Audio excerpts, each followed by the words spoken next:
En el video de hoy estaremos hablando sobre las reacciones que experimentan los aldehídos y las cetonas. Cabe recordar algunas cosas que ya habíamos discutido en el video anterior en cuanto a la estructura que presentan los aldehídos y cetonas. Ya habíamos mencionado que estos son los reactivos más sencillos de un grupo, de una familia, que se conocen como los compuestos carbonílicos, que presentan esos compuestos carbonílicos este doble enlace entre carbono y oxígeno. A este se le conoce como el grupo carbonilo. Ese grupo carbonilo se caracteriza por estar polarizado, teniendo una carga parcial positiva en el carbono más electropositivo y una carga parcial negativa en el oxígeno más electronegativo. Eso ya habíamos discutido, que eso hace que este oxígeno que es más electronegativo atraiga de forma selectiva o de forma más fuerte a estos pares de electrones que se encuentran más débilmente unidos a estos estos átomos. Eso hace entonces que este carbono sea más pobre en densidad electrónica y que sea un sitio electrofílico bastante fuerte para que pueda ser atacado por cualquier nucleófilo.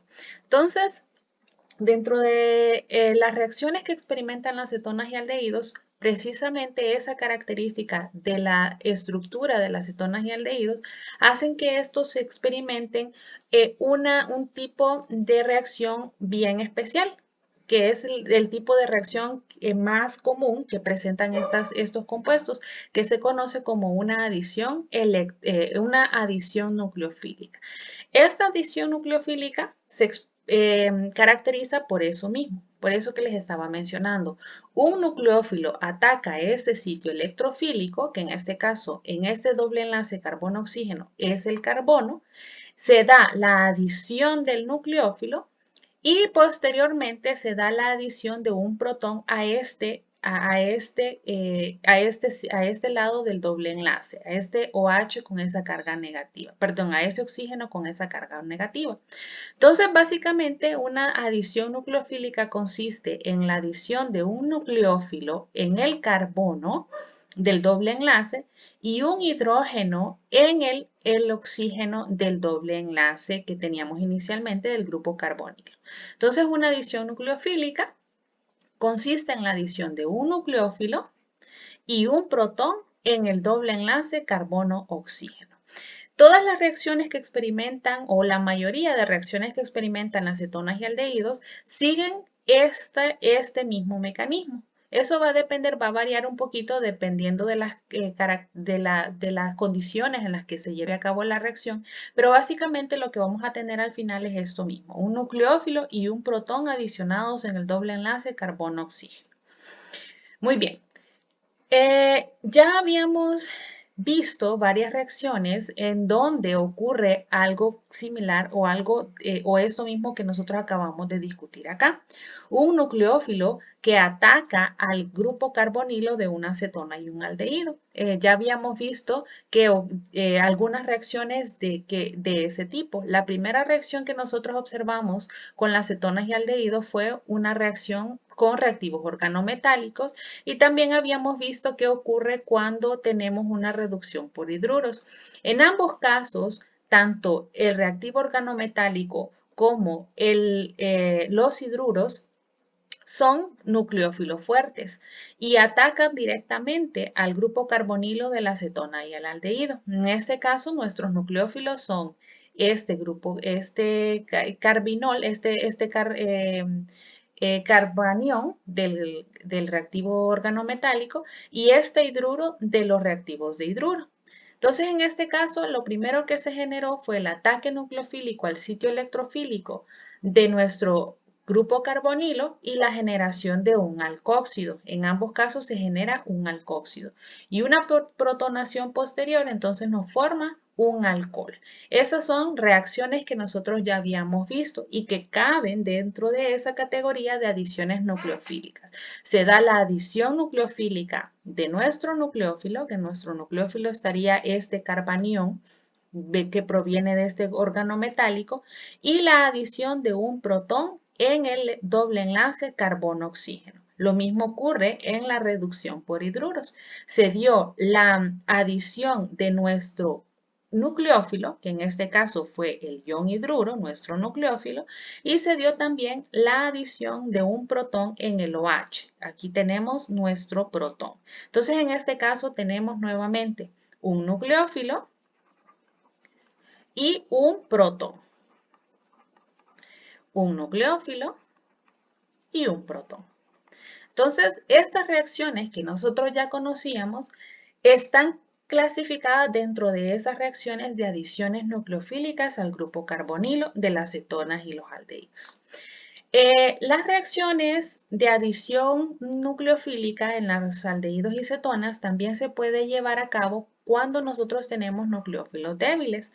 De hecho, ya lo habíamos visto también. Solo que para que esa reacción ocurra, esos nucleófilos débiles o el ataque por el nucleófilo débil se debe generar un paso adicional previo a ese ataque nucleofílico.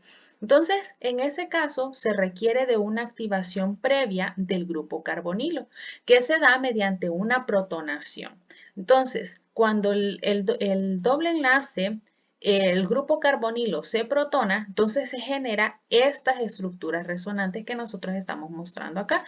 Se genera un grupo carbonilo protonado o activado. Se le conoce activado porque en este caso, si ustedes se fijan, aquí yo tengo una carga parcial positiva en el oxígeno, pero este oxígeno es más electronegativo que el carbono, por lo que vamos a tener estructuras resonantes y vamos a tener esta otra estructura de acá que sería mucho más, estaría en mayor proporción que esta otra porque ahora ya tenemos la carga positiva situada en el átomo menos electronegativo. Entonces ahora nosotros tenemos este carbono con una carga positiva, lo que hace que ese carbono, en este caso, en esta activación del grupo carbonilo, sea mucho más electrofílico.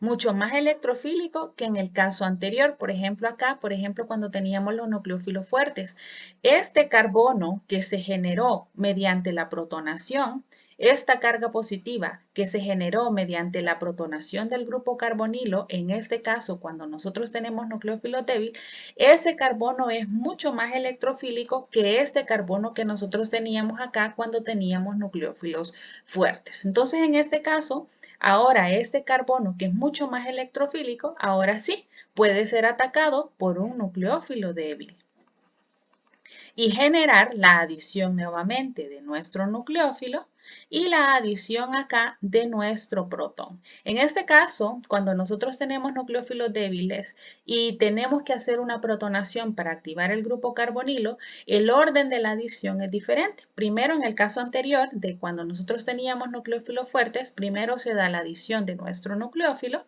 y en una segunda etapa se da la adición de nuestro protón. En este caso de acá, primero tenemos la adición del protón y en la segunda etapa tendríamos la adición del nucleófilo. Pero básicamente el resultado, si ustedes se fijan, es el mismo. Adición de un nucleófilo y adición de un protón al doble enlace carbono-oxígeno. Entonces, en este caso, esta reacción también entraría dentro de la clasificación de reacciones por adición nucleofílica. Muy bien. Entonces ya ustedes más o menos vieron que esas adiciones nucleofílicas tienen en forma general ciertos pasos o ciertos mecanismos que ya vamos a ver reacciones específicas que siempre ocurren bajo esta reacción global y que no es necesario entonces aprenderse el mecanismo de cada reacción individual, sino que nosotros ya sabemos de forma general qué es lo que ocurre cuando tengo un nucleófilo fuerte y qué es lo que ocurre cuando tengo nucleófilos débiles. Muy bien, antes de verificar esas reacciones más en detalle, vamos a hablar sobre la reactividad que presentan las cetonas y los aldehídos. Generalmente los aldehídos son más reactivos que las cetonas frente a esas reacciones de adición nucleofílica. Eso significa que reaccionan más rápido. Esa mayor reactividad que presentan los aldehídos frente a las cetonas es explicado por dos efectos. Primero, por el efecto electrónico, donde, por ejemplo, si nosotros comparamos acá una acetona, en una acetona nosotros tenemos dos grupos alquilo. Y ya sabemos nosotros que los alquilos son donadores de densidad electrónica.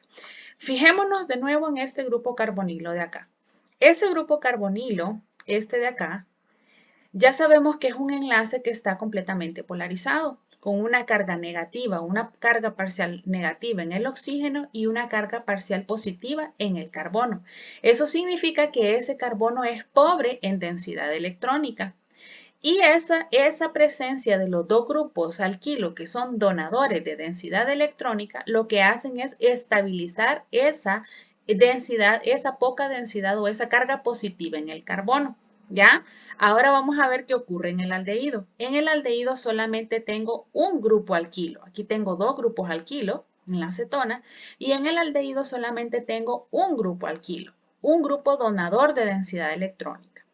Siempre hay una estabilización de la carga positiva en el carbono, pero en los aldehídos esa estabilización es menor que en la acetona. Y si nos vamos a ver qué ocurre en el formaldehído, que es el aldehído más sencillo de todos, vemos que aquí no tengo ningún grupo alquilo, 0 grupos alquilo. Por lo tanto, esta carga positiva no está siendo estabilizada por grupos donadores de densidad electrónica. Entonces ya sabemos nosotros que entre más estable significa menos reactivo. Y entre menos estable significa más reactivo. Entonces, si nosotros verificamos aquí de nuevo, vamos a ver que en la acetona hay mayor estabilización que en el aldehído. Por lo tanto, el aldehído será más reactivo que la acetona. Y en el formaldehído no tengo ninguna estabilización, por lo que el formaldehído será más reactivo que el aldehído. Entonces vamos a tener acá las cetonas menos reactivas, los aldehídos más reactivos que la acetona y el formaldehído mucho más reactivo que el aldehído y que la acetona. ¿Ya? Eso explicado por medio del efecto electrónico. Pero hay otro efecto también que tiene influencia en esa reactividad de las cetonas y los aldehídos y es el efecto estérico. Volvamos a ver esas estructuras. En una acetona tengo acá dos grupos alquilo. En el aldehído solamente tengo un grupo alquilo y en el formaldehído no tengo ningún grupo alquilo. Eso significa que en el caso del aldehído y del formaldehído, este grupo carbonilo de acá se encuentra mucho más expuesto y es mucho más fácil que un nucleófilo pueda acercarse y atacar al sitio electrofílico, en este caso el carbono. Entonces, en este caso, al formaldehído no tener ningún grupo que pueda ocasionar impedimento estérico, entonces el formaldehído será mucho más reactivo que el aldehído, que tiene un grupo que puede presentar impedimento estérico para el ataque nucleofílico, y este va a ser más reactivo que la acetona, que tiene dos grupos alquilo que dificultan el acercamiento del nucleófilo al grupo carbonilo, al sitio electrofílico del grupo carbonilo. Entonces esto de nuevo, el efecto estérico tiene una influencia grande en cuanto a la reactividad que presentan los aldehídos frente a la acetona. De nuevo, en este caso, el formaldehído presenta una mayor reactividad que el aldehído y una mayor reactividad que las cetonas. Muy bien. Vamos entonces a hablar específicamente de esas adiciones, de esas reacciones de adición nucleofílica que experimentan las cetonas y los aldehídos. Dentro de esa clasificación o dentro de estas reacciones de adición nucleofílica, vamos a ver que de forma general esas adiciones nucleofílicas se pueden llevar a cabo en dos condiciones. Se pueden llevar a cabo en condiciones básicas y también se pueden llevar a cabo en condiciones ácidas. En condiciones básicas, cuando nosotros tenemos condiciones básicas, básicamente lo que nosotros tenemos es la presencia de un nucleófilo fuerte. En ese caso, entonces, el mecanismo ocurre en dos etapas. En la primera etapa, nuestro nucleófilo ataca directamente al grupo carbonilo y se adiciona al doble enlace carbono-oxígeno. Y en la segunda etapa se da una protonación. y se da en este caso la formación de un alcohol. Entonces aquí nosotros tenemos de nuevo, para que nosotros lo recordemos, que una adición nucleofílica involucra la adición de un nucleófilo y la adición de un protón en en el doble enlace carbono-oxígeno. Tenemos aquí nuestro nucleófilo y tenemos nuestro protón. En condiciones básicas, cuando nosotros tenemos nucleófilos fuertes, entonces la primera etapa ocurre con el nucleófilo atacando directamente al grupo carbonilo y en la segunda etapa la protonación del alcóxido formado en la etapa anterior. ¿Ya? Entonces, clave para esto. Como les digo, esto es en términos generales lo que ocurre con el mecanismo cuando nosotros tenemos una adición nucleofílica en cetonas y aldehídos que ocurre en medio básico. Les repito esto porque entonces no será necesario que ustedes se memoricen cada una de las reacciones, sino que solamente las cosas que nosotros tendríamos que verificar es, ¿tengo un nucleófilo fuerte? Entonces es probable que entonces ocurra con este mecanismo de acá, que ocurra el ataque nucleofílico de forma directa al grupo carbonilo y en una segunda etapa se dé una protonación. ¿Ya? Muy bien. Si la reacción, la adición nucleofílica ocurre en condiciones ácidas, eso será necesario cuando nosotros tengamos nucleófilos débiles. Un nucleófilo débil tiene dificultad para atacar directamente al grupo carbonilo, por lo que entonces se debe activar el grupo carbonilo para que ese nucleófilo débil pueda adicionarse de una forma más fácil. Entonces, cuando nosotros tenemos un nucleófilo débil, entonces esa reacción requerirá la activación de grupos carbonilos mediante una protonación. Entonces, un nucleófilo débil significa que yo necesito un grupo carbonilo activado y eso yo lo voy a lograr mediante unas condiciones ácidas de la reacción. Y en este caso, la reacción ocurre en 2 o 3 etapas, dependiendo del producto que se obtenga aquí al final. En la primera etapa, nosotros vamos a tener la activación del grupo carbonilo mediante la protonación del ácido para generar este compuesto de acá que yo les mencionaba, que ya habíamos discutido antes, que en este caso nosotros tenemos un carbono con una carga positiva mucho más electrofílico, por lo que puede ahora sí, en la segunda etapa, ser atacado por nuestro nucleófilo débil. Entonces se da en la segunda etapa la adición del nucleófilo débil y dependiendo de si este nucleófilo está protonado con alguna carga positiva, entonces puede haber una tercera etapa que requiera la desprotonación de este grupo de acá. Entonces nuevamente tenemos acá la adición de un nucleófilo y de un protón en el doble enlace carbono-oxígeno del grupo carbonilo. ¿Ya? Entonces esta coincide nuevamente con una adición, con la especificación que nosotros habíamos dado inicialmente para una adición nucleofílica. Ok, ya entrando de forma más detallada en las reacciones que experimentan cetonas y aldehídos bajo esta modalidad de adiciones nucleofílicas, vamos a ver qué sucede con la hidratación de cetonas y aldehídos. Esta es una reacción específica que siempre está enmarcada siempre dentro de las adiciones nucleofílicas y que consiste en la adición de una molécula de agua en el grupo carbonilo. Entonces aquí nosotros tenemos nuestro aldehído o cetona al que queremos adicionarle una molécula de agua y el producto que nosotros obtendremos se conoce como un hidrato, dos grupos OH en el mismo carbono. Esta reacción tiene esta constante de equilibrio, está dada por esta constante de equilibrio, por esta ecuacióncita de acá, y aquí nosotros comprobaremos aquello que nosotros ya habíamos dicho antes. Si ustedes se fijan acá, nosotros tenemos una cetona, un aldehído, tenemos un formaldehído y tenemos este otro aldehído de acá que está sustituido con haluros. Entonces, si ustedes se fijan en estas constantes de equilibrio, vemos que la constante de equilibrio para la cetona es menor que para el aldehído. Y el formaldehído tiene una constante de equilibrio mucho mayor que este aldehído de acá.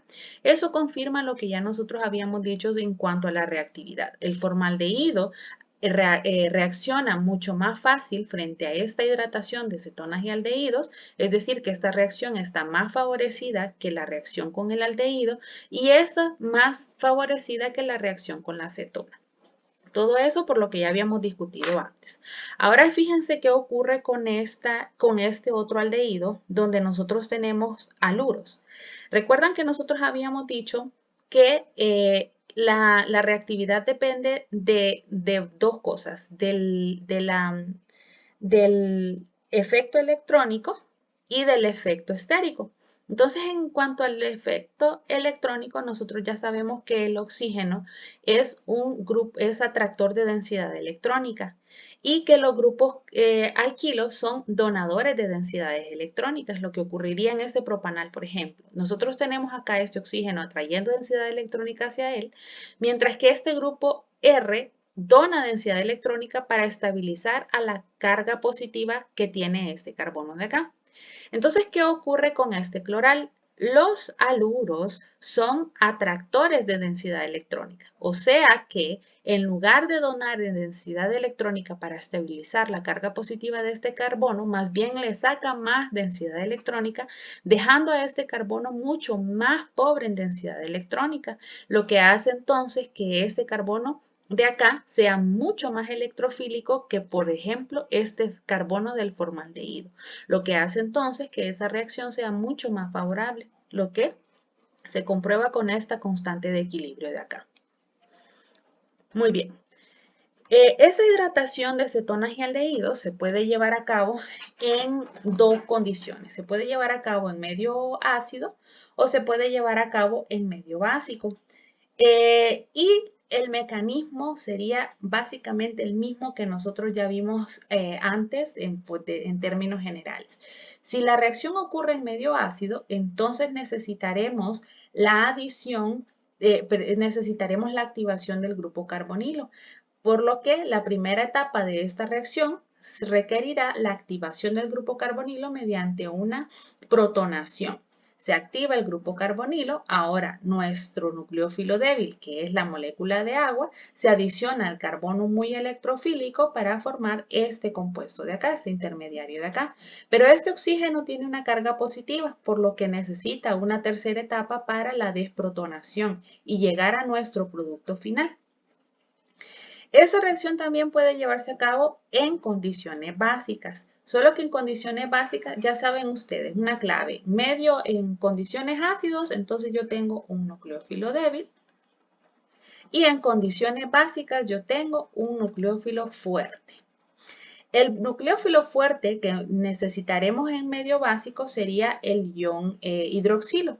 Ese ion hidroxilo ya sabemos que es lo suficientemente fuerte para que en medio básico pueda atacar directamente al grupo carbonilo y generar este alcohóxido como intermediario. Y este en una segunda etapa entonces se protona y formamos ahora nuestro producto final. El mismo producto, solo que llevado a cabo la reacción en condiciones distintas. Pero básicamente aquí tenemos siempre una adición nucleofílica. Se adicionó nuestro nucleófilo y un protón. Nuestro nucleófilo y un protón. Muy bien. Otra reacción, siempre dentro de las adiciones nucleofílicas, está en la formación de cianhidrinas, donde nuestra cetona o aldehído reacciona con nuestro ion cianuro para formar una cianohidrina, que es un compuesto que tiene unidos en el mismo carbono un grupo hidroxilo y un grupo ciano o un grupo carbono nitrógeno. Ahora fíjense bien este cianuro, este ion cianuro. Ese ion cianuro nosotros ya lo conocemos y sabemos que es un nucleófilo fuerte, por lo que yo desde aquí, y ya ustedes también, se estarán imaginando cómo sería el mecanismo para esta reacción. Entonces vamos a ver. La fuente de este ion cianuro puede ser este cianuro de hidrógeno que se hace reaccionar con agua para generar ese ion cianuro. Entonces el mecanismo de esta reacción sería ya el que ustedes ya se estaban imaginando. El mecanismo sería el que ya nosotros habíamos discutido en términos generales allá, donde nuestro nucleófilo fuerte, en este caso el ion cianuro, ataca de forma directa al grupo carbonilo en su sitio electrofílico, en este caso el carbono, para generar este intermediario. Y posteriormente se daría una protonación para llegar a la cianohidrina, que era nuestro producto deseado. Ahora, hay un detalle con la fuente de ese ion cianuro. En el caso anterior, ese cianuro de hidrógeno, que en medio, que en solución acuosa se conoce como ácido cianhídrico, es sumamente tóxico, además es volátil y es sumamente peligroso de manejar. Entonces, generalmente, como alternativa se usan otras fuentes de cianuro, como el cianuro de potasio o el cianuro de sodio, perdón, o el cianuro de potasio, disueltos en algún otro disolvente donador de protones, porque se necesita un donador de protón en esta segunda etapa de acá. Entonces, para que lo tengamos en cuenta, ¿verdad? Que en lugar de utilizar el cianuro de hidrógeno como fuente de ion cianuro, se utilizan el cianuro de sodio o el cianuro de potasio. Muy bien. Las cianohidrinas también vamos a tener el mismo comportamiento anterior, que en cuanto a la reactividad, los formaldehídos presentan un mejor rendimiento que otros aldehídos y estos mejores rendimientos que la acetona, debido a que a los grupos, eso es explicado por los grupos que nosotros vamos a tener unidos directamente al grupo carbonilo. Entonces, cuanto más expuesto está, que sería el caso del formaldehído y de cualquier otro aldehído, cuanto más expuesto está el grupo carbonilo, entonces más favorable será la reacción y tendremos mejores rendimientos. Cuanto más impedido está, es decir, cuanto más grupos, si yo tengo, o por lo que ocurre en la acetona, por ejemplo, que tengo 2 grupos al kilo, entonces la reacción disminuye la exposición del grupo carbonilo y disminuye también la facilidad con que el nucleófilo se acerca a ese grupo carbonilo, disminuyendo un poco el rendimiento de la reacción. Y eso es mucho más crítico cuando esos 2 grupos en la acetona son altamente voluminosos, lo que hace incluso mucho más difícil que el nucleófilo se acerque de forma efectiva a ese grupo carbonilo. Entonces, en ese caso, los rendimientos son muchísimos más bajos. Muy bien. Otra reacción que pueden experimentar las cetonas y aldehídos siempre dentro de una adición nucleofílica es la formación de iminas, donde un aldehído y una acetona se hace reaccionar con una amina primaria. Y ahora fíjense bien, una amina es un nucleófilo débil, por lo que esta reacción se debería llevar a cabo en medio ácido para activar primero el grupo carbonilo. Entonces aquí nosotros tenemos que la formación de iminas se hace a través de o haciendo reaccionar la acetona o el aldehído con una amina primaria en medio ácido para generar este primer compuesto de acá, una carbinolamina, que es un compuesto intermediario. Luego, una deshidratación de este compuesto de acá me genera nuestra imina, que se caracteriza por este doble enlace entre el carbono y nitrógeno. A este compuesto se le conoce también como base de Schiff.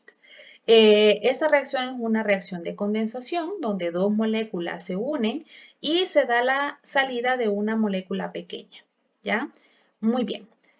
Esta reacción también se puede llevar a cabo en lugar de una amina primaria, con una amina secundaria. Y en ese caso, nuestro producto sería una enamina. Muy bien. En el caso de la formación de las bases de Schiff o una imina, la reacción o el mecanismo de reacción estaría dado en 2 partes o en 2 etapas. En la primera etapa, lo que nosotros ya habíamos predicho, yo necesito para que esta amina primaria se adicione a ese grupo carbonilo, ya que esta es un nucleófilo débil, debe haber primero una etapa de activación del grupo carbonilo, lo que se logra mediante una protonación. Entonces, primero se da la protonación del grupo carbonilo y una vez protonado, que está activado y el carbono mucho más electrofílico, entonces ahora sí se da la adición de nuestra amina, de nuestra amina primaria y se genera este intermediario de acá. y luego se da una desprotonación para formar este carbinolamina, la carbinolamina, que era el intermediario que nosotros teníamos en esta etapa de acá. Ya llegamos a esta etapa de acá, mediante una desprotonación. Entonces llegamos a la carbinolamina. La segunda etapa, esta primera etapa coincide con todo el mecanismo general que nosotros ya habíamos mencionado para una adición nucleofílica en medio ácido. La segunda etapa, entonces, consiste en una deshidratación catalizada por ácido, donde el grupo OH de la carbinolamina que se formó en la etapa anterior se protona para hacer o para convertirlo en un buen grupo saliente. Una vez que se protona, entonces ahora sí puede salir de la molécula y formar este intermediario que tiene estas dos estructuras resonantes. Una vez que se forma esta estructura, este intermediario, entonces ocurre una desprotonación para llegar finalmente a nuestra imina o conocida también por la base de Schiff. En esta reacción, el pH es crucial. ¿Por qué es crucial? Porque no se puede trabajar en pHs demasiado bajos. ¿Y por qué no se puede trabajar en pHs demasiado bajos? Porque si nosotros trabajamos en condiciones ácidas muy fuertes, entonces esta de acá, esta amina primaria, puede protonarse en esas condiciones muy ácidas. Y en ese caso, entonces, si esa amina primaria se me protona, entonces ya no podría actuar como nucleófilo en esta primera etapa y la producción o la obtención de la imina sería imposible. Entonces, las condiciones de pH tienen que ser bien controladas y el pH idóneo para esta reacción es aproximadamente de 4.5 de pH. pH más abajo de eso pueden ocurrir o pueden llevar a la protonación de la amina primaria y imposibilitar la generación de esta imina, que es el producto que se desea. Muy bien. Esa reacción o ese mecanismo de reacción puede llevarse a cabo también con derivados de la amina primaria. Es decir, que en lugar de yo tener acá un grupo R, yo puedo tener otros grupos. Estos son derivados de aminas primarias o de derivados de aminas. Entonces, dependiendo del grupo que yo tenga acá, en lugar del R, que sería de una amina primaria, en lugar de este grupo R, yo puedo tener estos otros grupos de acá y dependiendo de esos grupos, entonces voy a obtener estos compuestos de acá, siempre caracterizados por un doble enlace carbono-nitrógeno. Serían derivados de iminas.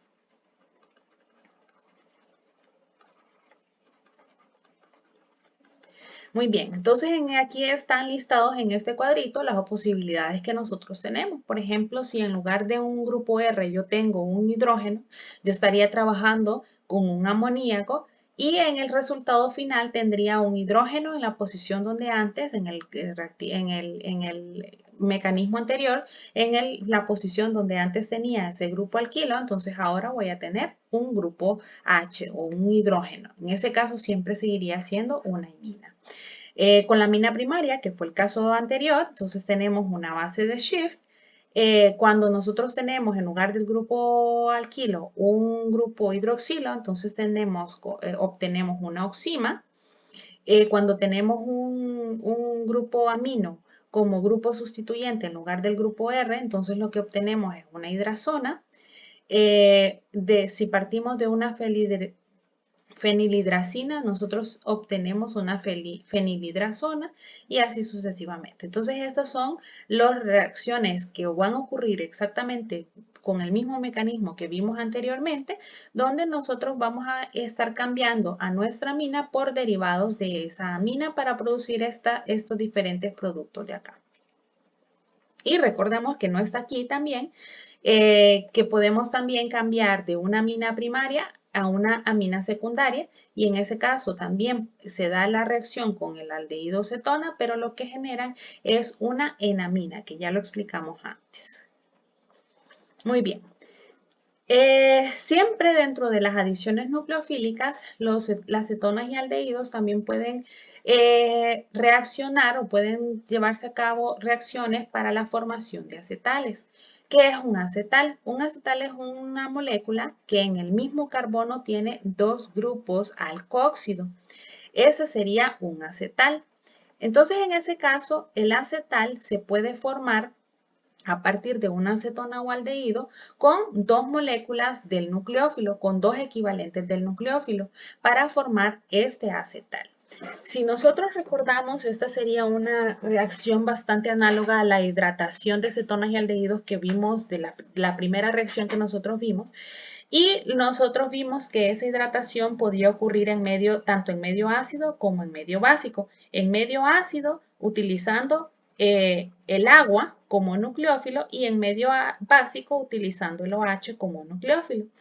En este caso, en la formación de acetales, esta reacción únicamente puede ocurrir en condiciones catalizadas por ácido. En condiciones catalizadas por básico, en medio básico, la reacción se torna imposible. Entonces, en el caso de la formación de acetales, esta reacción solamente puede ocurrir en medio ácido, en medio ácido.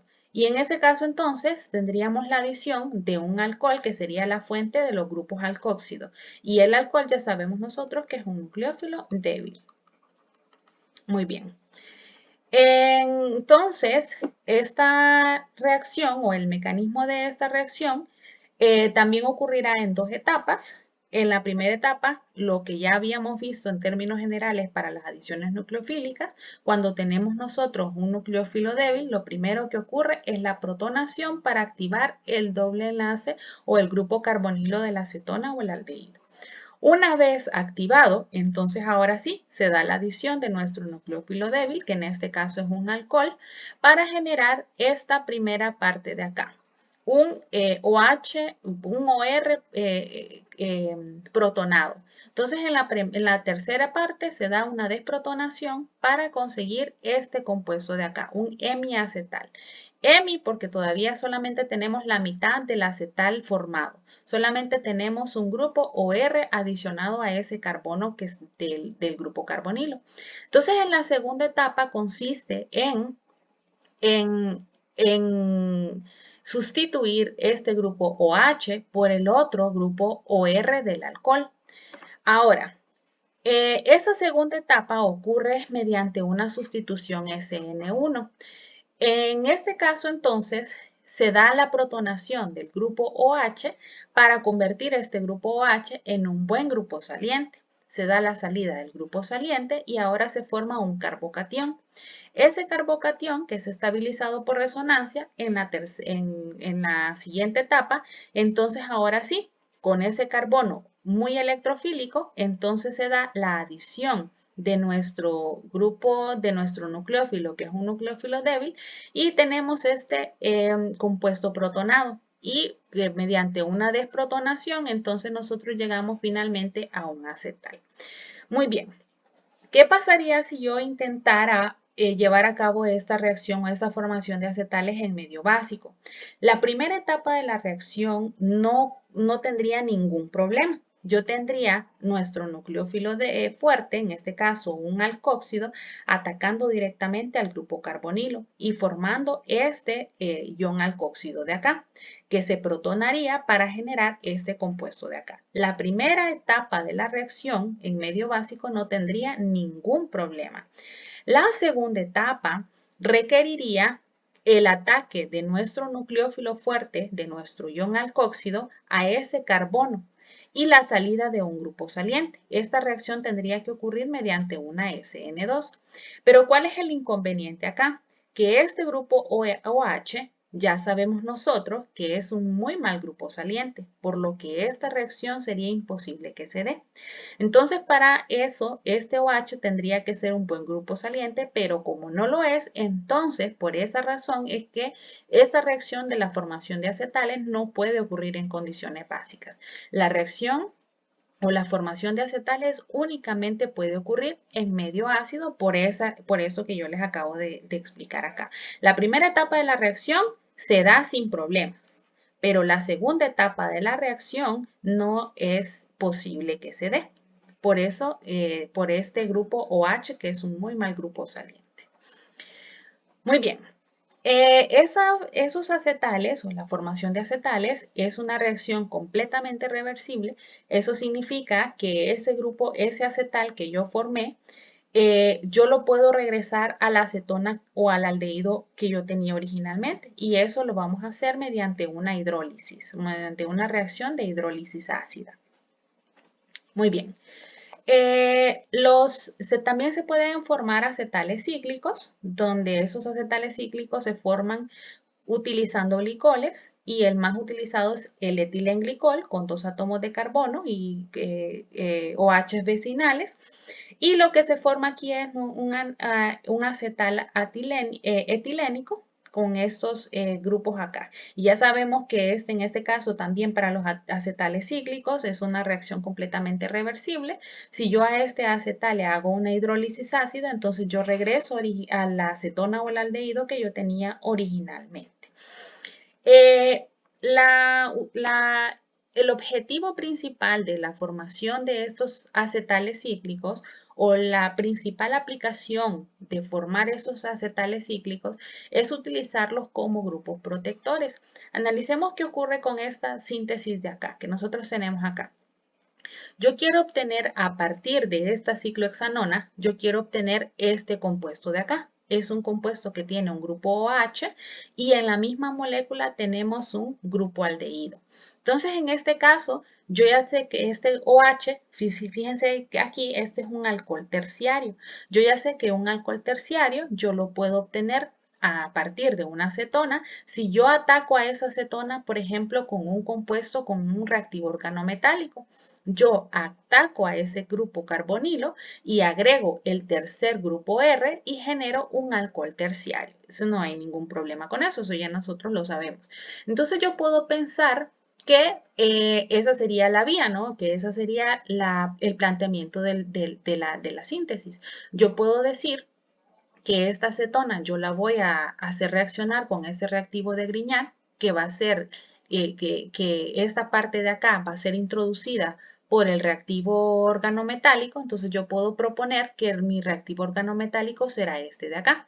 Ataco al doble enlace del carbono-oxígeno y introduzco esta parte, que es la que estoy buscando en este producto deseado, y después una protonación posterior, entonces me generaría el alcohol terciario que yo estoy buscando, ¿ya? Sin embargo, aquí hay un problema. Ya habíamos discutido que en cuanto a la reactividad, los aldehídos son mucho más reactivos que la acetona. Y si se fijan ustedes en este reactivo organometálico, en este reactivo de Grignard, yo tengo este grupo aldehído acá, que es mucho más reactivo que esta acetona de acá.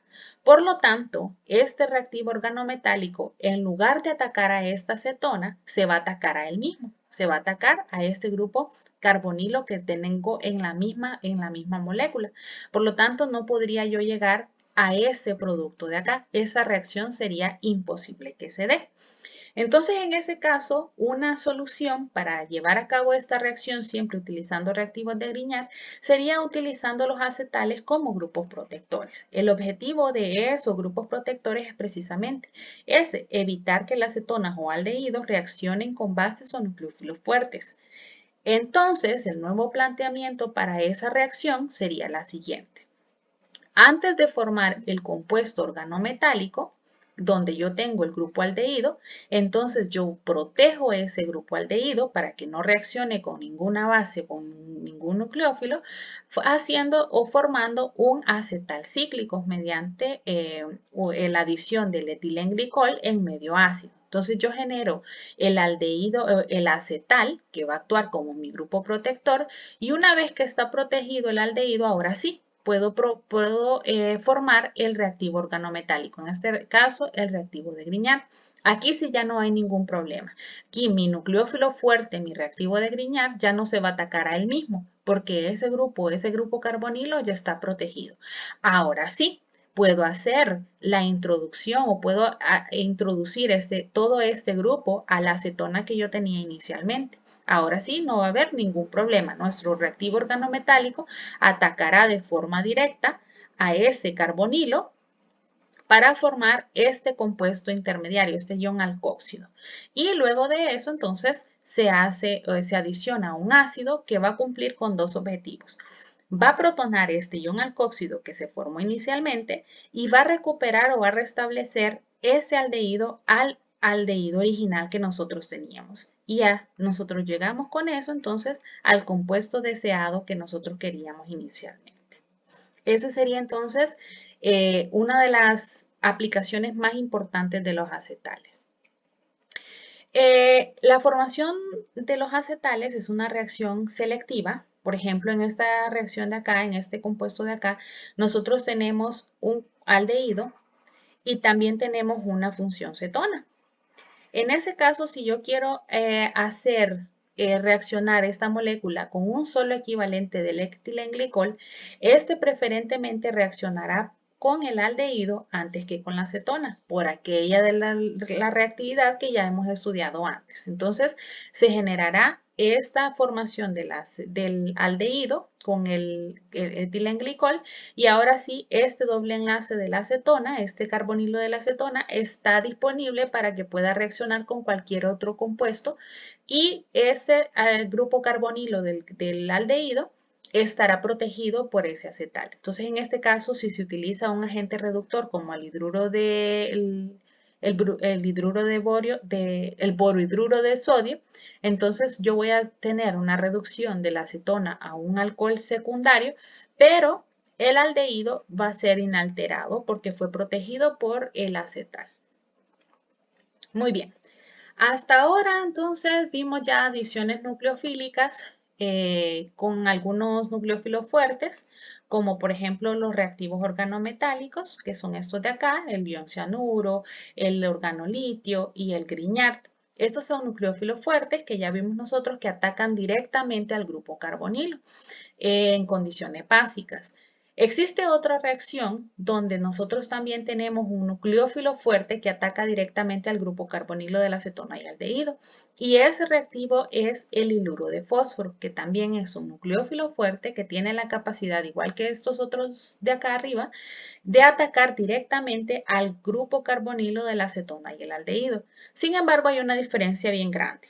Estos reactivos de acá, estos reactivos que nosotros ya vimos hasta ahora, atacan a las cetonas y los aldehídos para generar o para formar alcoholes o para introducir algún OH en la molécula.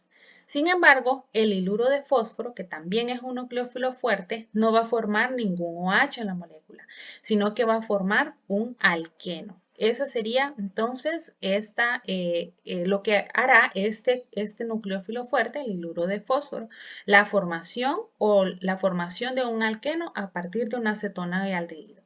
A esta reacción se le conoce como la reacción de Wittig.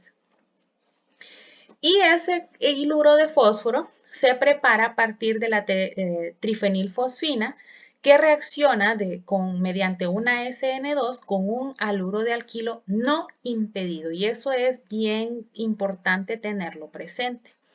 Muy bien, entonces nuestra trifenilfosfina ataca nuestro haluro de alquilo no impedido para formar primero la sal de fosfonio y luego una base fuerte desprotona esta sal de fosfonio para generar nuestro hiluro de fósforo. Este hiluro de fósforo, entonces ya sabemos, ya lo habíamos discutido, con una carga negativa en el carbono, un nucleófilo fuerte capaz de atacar directamente al grupo carbonilo. Muy bien. Este mecanismo de la reacción sería lo que estaríamos esperando para cuando nosotros tenemos nucleófilos fuertes, que en la primera etapa ese nucleófilo fuerte ataque de forma directa al grupo carbonilo para formar este alcóxido en este compuesto. A este compuesto se le conoce como una betaína. Solo que en este caso tenemos una diferencia bien grande con los otros mecanismos que ya habíamos visto antes. Si ustedes se fijan acá, tengo un fósforo con una carga positiva. Eso significa que ese fósforo es electrofílico y tengo un OH con una carga negativa, lo que significa que este puede actuar como nucleófilo. Y es eso precisamente lo que ocurre, un ataque nucleofílico interno en esa betaína. En el paso 2 entonces se cierra el anillo mediante un ataque nucleofílico del oxígeno con carga negativa al fósforo con carga positiva para formar un ciclo de 4 miembros que se conoce como oxafosfetano. Sin embargo, ese ciclo de 4 miembros es muy inestable y inmediatamente que se forma, colapsa. se forma el doble enlace carbono-carbono y esta otra parte de la molécula sale como grupo saliente. Entonces se forma al final el óxido de trifenilfosfina más el alqueno que nosotros estábamos buscando. Entonces, si yo quiero formar, si yo puedo visualizar este alqueno que se formó, yo puedo visualizarlo de esta forma. Yo puedo partir el alqueno a la mitad y decir que esta parte proviene de uno o del aldehído cetona o del iluro de fósforo y la otra parte va a provenir del otro reactivo. Entonces, en este caso está bien claro que esta parte de acá del doble enlace, porque vimos todo el mecanismo, proviene del iluro y esta otra parte de acá proviene de la acetona o el aldehído. Ahora fijémonos en este doble enlace que nosotros tenemos acá, en este compuesto que nosotros tenemos acá. Aquí si yo parto esta molécula a la mitad, yo podría plantear esa síntesis y a mí lo que me piden es proponga una síntesis para este alqueno a partir de una acetona y un aldehído que reacciona con un iluro de fósforo. Entonces, en ese caso, lo que yo tendría que plantear serían las posibilidades que yo tengo. Por ejemplo, si yo puedo plantear, por un lado, que esta parte de acá, que esta parte de la izquierda proviene del aldehído. En este caso va a ser un aldehído. Vamos a ver que proviene de un aldehído. Aquí tendríamos el aldehído. Y que la otra parte, que es esta parte de la derecha, proviene entonces del iluro. Entonces yo tendría esta de aquí. Voy a dibujarlo y después lo discutimos. Provendría de esto, con este doble enlace de acá. Entonces, en este caso, tendría esta primera propuesta. Y por el otro lado, entonces, yo podría proponer lo contrario, que esta parte de la izquierda proviene del iluro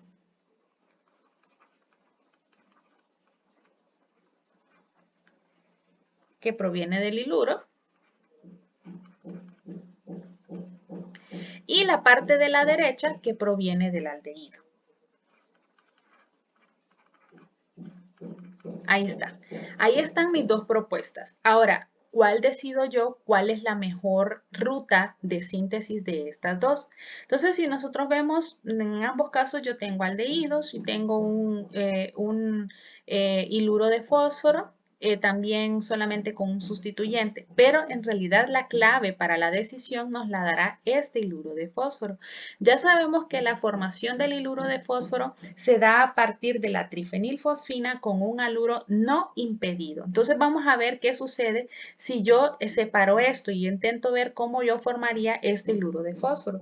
Y lo mismo ocurre, lo mismo haría yo con este otro caso.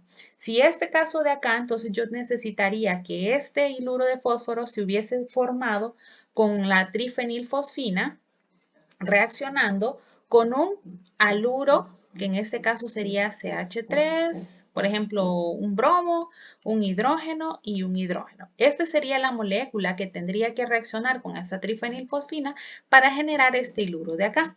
Ahora, ¿qué sucedería? ¿Cuáles serían los reactivos para yo formar este otro iluro de esta segunda propuesta? Entonces yo aquí tendría que tener la trifenilfosfina, que tendría que reaccionar con un haluro que tendría esto de acá. Este grupo terbutilo con un bromo y otro hidrógeno. Entonces ahora fijémonos bien. Este de acá sigue siendo un carbono primario. Este es un carbono primario. Sin embargo, este grupo CH3 es más pequeño que este grupo terbutóxido. Entonces, en este caso, este carbono está más impedido que este carbono de acá.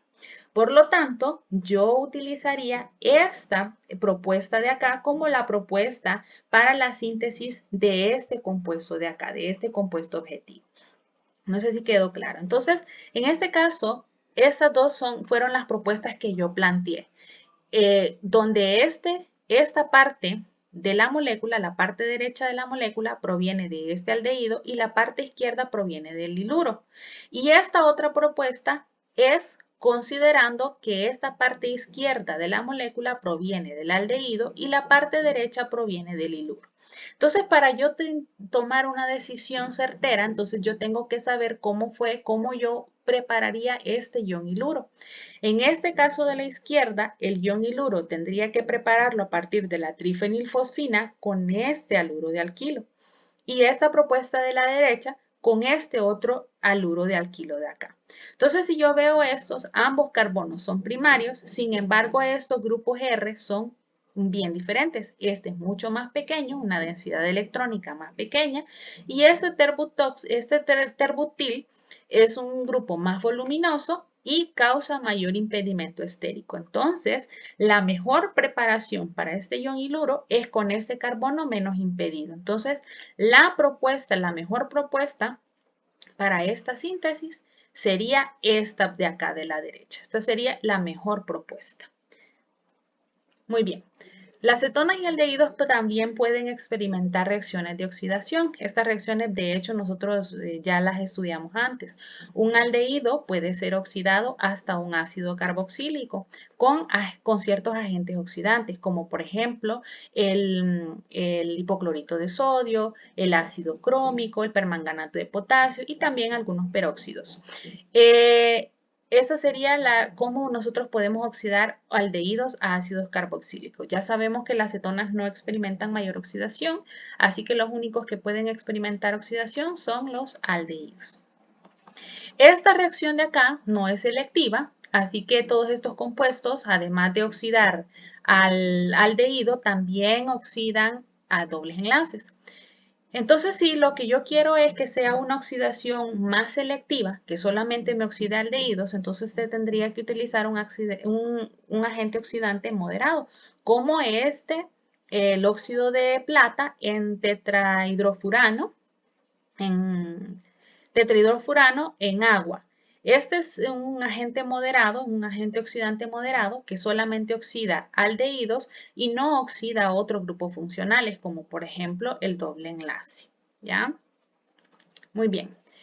En estas de oxidación de aldehídos y tomando en consideración que la plata oxida selectivamente a los aldehídos, se ha diseñado la prueba de Tollens. Y esa prueba de Tollens se utiliza mucho en laboratorios para identificar si en alguna mezcla de reacción, por ejemplo, yo tengo un beaker con una mezcla de reacción acá, donde yo quiero saber si ahí dentro yo tengo algún aldehído. Entonces se ha diseñado esa prueba de Tollens en donde se toma en consideración esa reacción que tiene el aldehído con la plata, que es de forma selectiva. Entonces, para ello, yo tengo mi compuesto aquí desconocido, mi mezcla desconocida, y yo le agrego el reactivo de Tollens, que el reactivo de Tollens es este compuesto de acá, es un complejo entre plata y amoníaco, y que reacciona exclusivamente con aldehídos. Entonces, si hay un aldehído presente en el compuesto, esta plata, este ion plata, se reduce hasta plata metálica y se forma en la mezcla, se forma una suspensión, ya sea una suspensión negra o se forma también un espejo de plata en el interior del contenedor. Entonces, esa es una forma de yo saber si en el compuesto o en esta mezcla de reacción yo tengo un aldehído presente mediante la prueba de Tollens.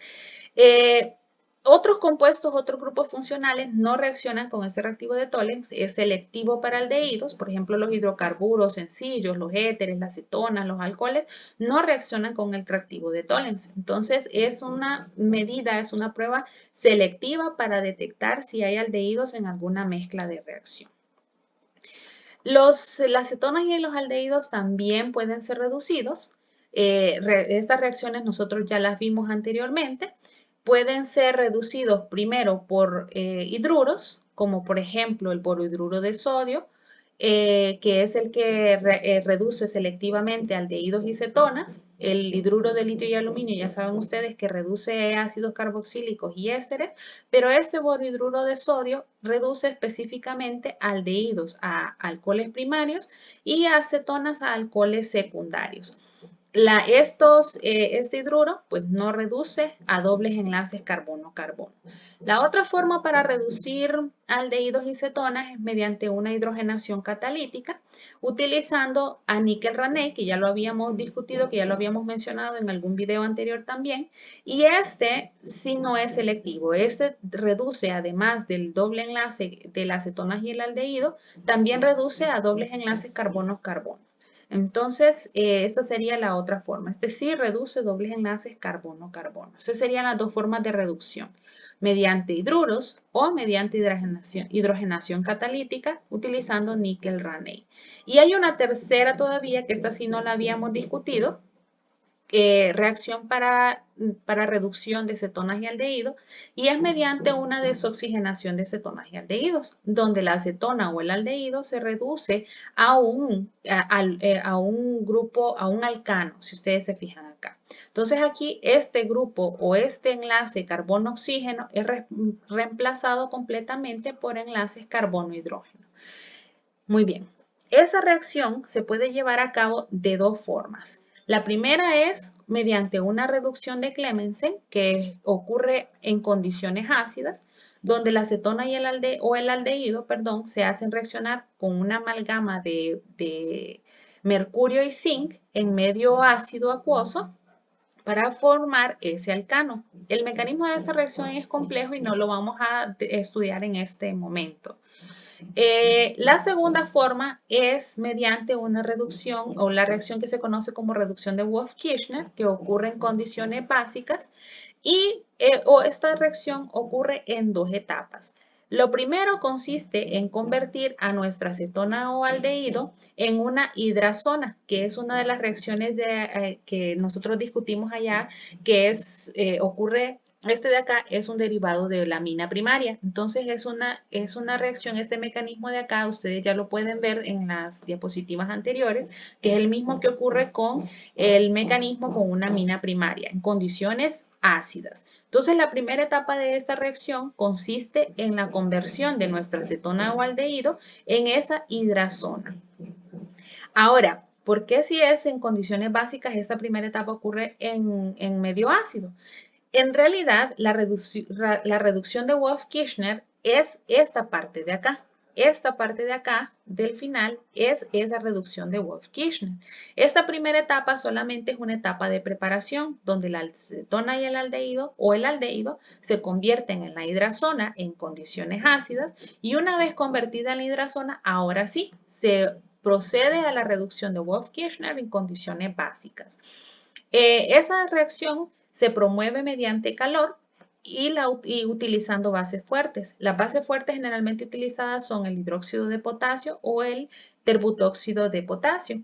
El disolvente que se utiliza es un disolvente que se escoge de acuerdo al punto de ebullición, que debe ser un punto de ebullición alto, o por ejemplo el etilenglicol o el dietilenglicol, debido a que la reacción ocurre en condiciones de temperaturas elevadas, de 140 a 200 grados Celsius. Entonces, en este caso, esa reducción de Wolff-Kirchner, que es la segunda etapa de la reacción general, de esta de acá, ocurre mediante este mecanismo. Primero, nuestra base fuerte desprotona a la hidrazona, formando estas estructuras resonantes. Luego, este carbono, este carbanión, se protona nuevamente, introduciendo al primer enlace carbono-hidrógeno en la molécula.